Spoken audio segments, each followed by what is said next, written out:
প্রায় ৮ দশক ধরে চলতে থাকা কাশ্মীর সংকটের সমাধানের জন্য ভারতের সাথে আলোচনা শুরু করার ইচ্ছা প্রকাশ করেছেন পাকিস্তানের প্রধানমন্ত্রী শেহবাজ শরীফ। তিনি কাশ্মীর ইস্যুতে পাকিস্তানের অবস্থান স্পষ্ট করেছেন।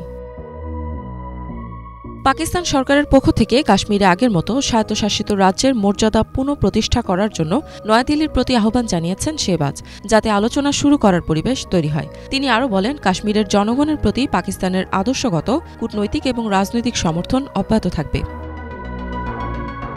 বুধবার পাকিস্তানের আজাদ কাশ্মীরে বিধানসভার বিশেষ সেশনে ভাষণ দেন শেহবাজ। তিনি বলেন, তারা কাশ্মীর সহ অন্যান্য সমস্যাগুলোর সমাধান সংলাপের মাধ্যমে করতে চান। তার মতে ভারতের উচিত ২০১৯ সালের ৫ আগস্টের পদক্ষেপগুলো থেকে সরে এসে জাতিসংঘে দেওয়া প্রতিশ্রুতি অনুযায়ী আলোচনার জন্য এগিয়ে আসা। ২০১৯ সালের ফেব্রুয়ারিতে কাশ্মীরের পুলওয়ামায় ভারতের central reserve police force CRPF এর একটি কনভয়ে আত্মঘাতী বোমা হামলা হয়। এ সময় কমপক্ষে ৪০ জন সিআরপিএফ সদস্য নিহত হন। এই হামলার পেছনে ছিল পাকিস্তান ভিত্তিক একটি সংগঠন।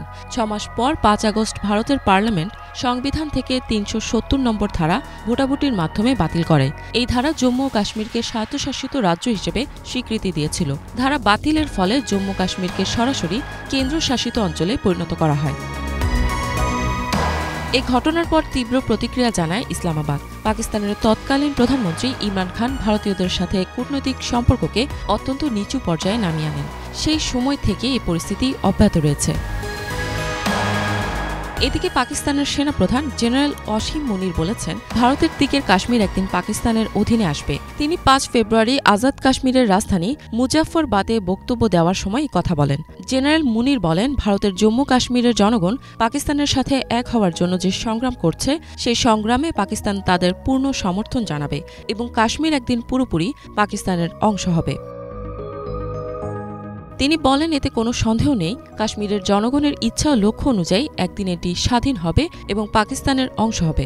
জেনারেল মুনির সতর্ক করে বলেন, যারা পাকিস্তানের বিরুদ্ধে শক্তি ব্যবহার করবে, তাদের বিরুদ্ধে শক্তির পাল্টা ব্যবহার করে পাকিস্তানের সার্বভৌমত্ব ও অখণ্ডতাকে যেকোনো মূল্যে তারা রক্ষা করবেন। এ সময় আজাদ কাশ্মীরের মুজাফফরবাদে কাশ্মীর আন্দোলনে শহীদদের স্মৃতিসৌধে ফুল দিয়ে শ্রদ্ধা নিবেদন করেন তিনি। এছাড়া ভারতের শাসনাধীন জম্মু ও কাশ্মীরের বিভিন্ন নেতা ও উচ্চপদস্থ কর্মকর্তাদের সাথে বৈঠক করেন অসীম মুনির। এই নেতাদের তিনি আশ্বস্ত করেন, তাদের স্বাধীনতা সংগ্রামে পাকিস্তান সর্বদা তাদের পাশে থাকবে। জেনারেল মুনির বলেন, জম্মু কাশ্মীরে হিন্দুত্ববাদীদের অত্যাচার ও নিপীড়ন বৃদ্ধি পাচ্ছে, তবে এসব নিপীড়ন সেখানকার জনগণের মনোবলকে আরও শক্তিশালী করবে। দেশভাগের পর থেকেই কাশ্মীর নিয়ে ভারত এবং পাকিস্তানের মধ্যে বিরোধ অব্যাহত রয়েছে। ভারতের অধীনে থাকা জম্মু কাশ্মীরের অনেক বাসিন্দাই পাকিস্তানের সাথে যুক্ত হতে ইচ্ছুক। এই কারণেই দেশভাগের প্রায় ৭ দশক পেরিয়ে গেলেও কাশ্মীরে এখনও সশস্ত্র বিদ্রোহ অব্যাহত রয়েছে। ইফাত জাহান, বাংলাভিশন।